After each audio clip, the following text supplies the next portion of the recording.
Olá você, seja muito bem-vindo a mais um comentário da lição. Segunda-feira, meu povo, tem como tema a relação entre lei e fé. Mas antes disso, meu nome é Ismael e eu sou o seu anfitrião da lição dos jovens. Então pegue a sua lição, pegue a sua Bíblia e me acompanhe neste comentário porque essa lição tá muito top. E antes de nós entrarmos neste comentário, eu quero convidar você mais uma vez a se inscrever aqui no canal, a ativar o sininho, a comentar, a compartilhar, porque se o canal tem te ajudado a entender um pouco mais sobre a lição dos jovens, sobre a identidade da Igreja Adventista, também com certeza irá ajudar mais pessoas a compreenderem essas coisas. Como eu estava dizendo, segunda-feira tem como tema a relação entre lei e fé. Nós conversamos ontem um pouco sobre uma introdução sobre um conflito que ocorreu lá em 1888. Então, se você perdeu o comentário de ontem, estou deixando um card aqui em cima para você ir lá assistir o comentário de ontem, porque ontem foi uma introdução para aquilo que nós iremos conversar hoje, tá bom? Como eu disse, lá em 1888 teve essa briga, essa discussão. E qual que era a perspectiva até 1888? Era uma perspectiva um pouco mais legalista. Qual que era a base? Quando nós vamos lá em Gálatas, capítulo 3, verso 23, verso 24 e verso 25, nós vamos ler que a lei era chamada como aio na Almeida Revista e Atualizada, ou tutor na Nova Versão Internacional, ou também como guardião lá na Nova Almeida Atualizada. Então, qual que era a discussão? O que era esse guardião? O que era esse tutor? Muitas pessoas estavam nesse conceito de que se o tutor era a lei moral, as pessoas podiam argumentar que os 10 mandamentos não tinham mais a necessidade de ser guardada, porque em Gálatas, no próprio Gálatas 3, mas no verso 25, Paulo diz que nós não estamos mais debaixo do tutor. E quando Ellen White foi questionada, ela disse, é a lei moral ou é a lei cerimonial? Perguntaram para ela. Ela disse, os dois. Então aqui é um ponto fundamental. O que aqueles dois jovens pastores trouxeram para a igreja? O que eles tinham aprendido anteriormente nas suas religiões. Porque, pense comigo, quando eles descobriram as verdades sobre o santuário, descobriram as verdades sobre os 10 mandamentos, eles começaram a dar muita ênfase nisso.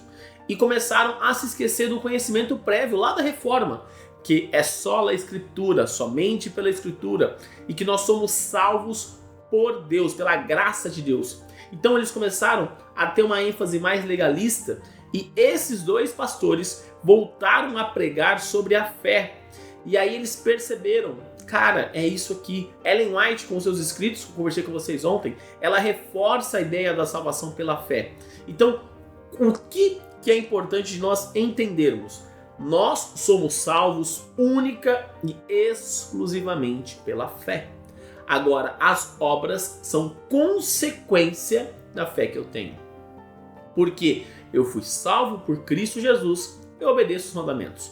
Porque eu fui salvo por Cristo Jesus, eu entendo os dogmas bíblicos, eu entendo as verdades bíblicas. Então, é uma consequência.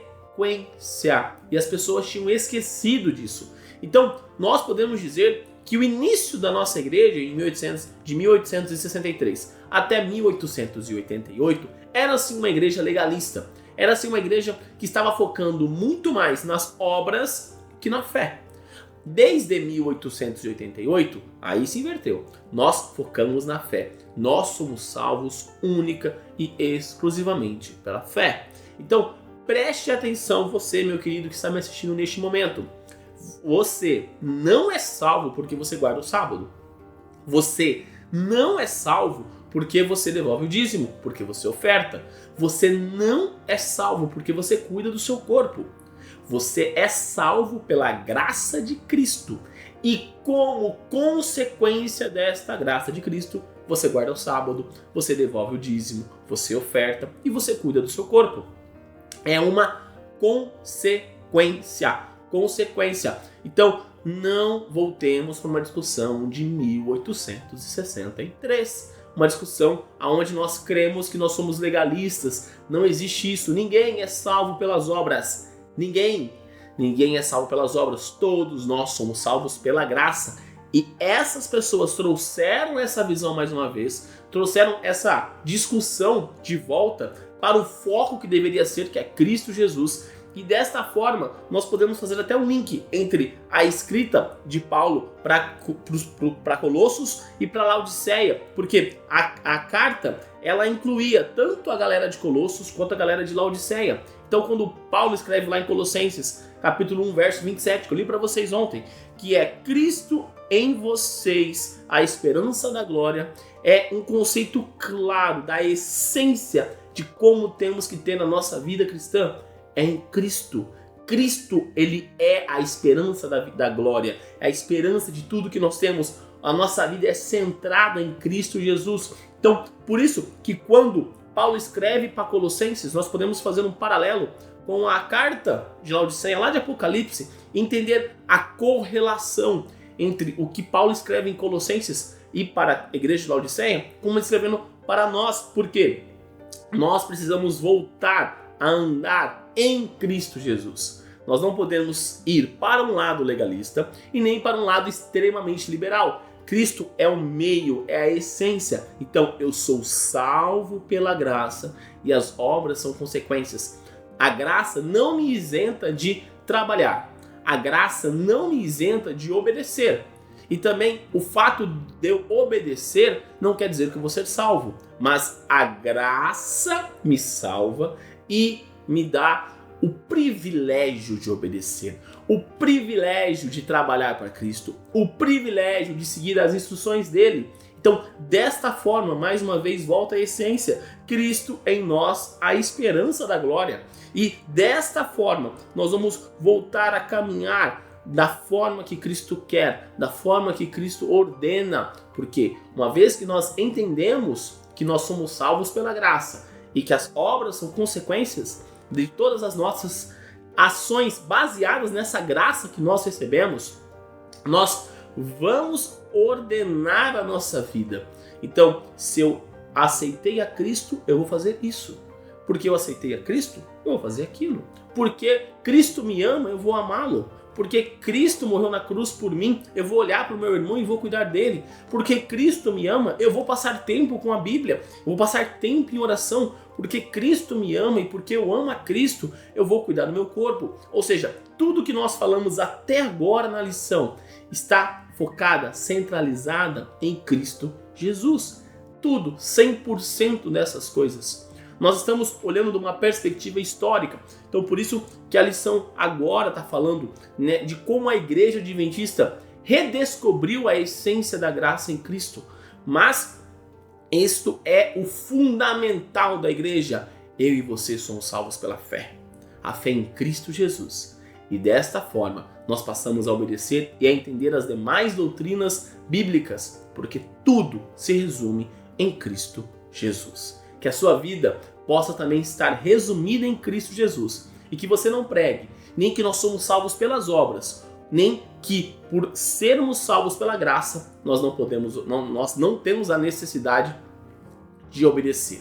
Cristo nos salvou e nos ama. E Ele é um Deus de ordem, um Deus organizado, um Deus que diz, se você me ama, você vai guardar meus mandamentos. Como consequência de amarmos, nós precisamos obedecer.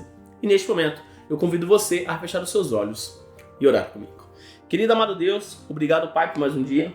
Obrigado, Pai, pela oportunidade que o Senhor nos dá de estarmos vivos, de estarmos na sua santa presença. Gratos somos, meu Pai, pois mais uma vez o Senhor nos dá a oportunidade de abrirmos os nossos olhos e de estudarmos um pouco mais a Tua Palavra e de estarmos na sua santa presença. Meu Pai, hoje nós entendemos um pouco mais de como a igreja adventista deixou de ser legalista e passou a compreender mais uma vez, a relembrar, por causa desses dois jovens pastores, a olharem única e exclusivamente para Ti e desta forma passar a obedecer. Meu Pai, que esta mesma verdade alcance o nosso coração, que nós possamos não ser legalistas nem liberais, que possamos olhar para o Senhor e através da fé que nós temos em Ti, possamos obedecer às demais ordenanças que o Senhor nos traz.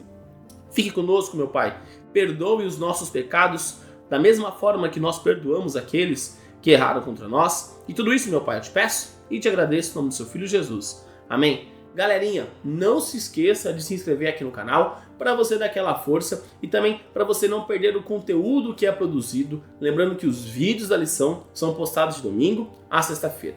Então quando você se inscreve no canal e ativa o sininho, você sempre recebe uma notificação todas as vezes que os vídeos são postados aqui no canal. Também deixa seu like aqui embaixo para mostrar que você gostou do conteúdo, para dar aquela força e também para o algoritmo do YouTube compreender que o canal é de qualidade, que o canal é de relevância e que ele pode recomendar para mais pessoas da mesma forma que você pode recomendar, clicando aqui embaixo no botão de compartilhar e colocando nas suas redes sociais. E também clica aqui nessa playlist da lição dos jovens ou nessa playlist das meditações que eu fazia aos sábados com vocês. Então é isso, galera, um forte abraço a todos e até mais!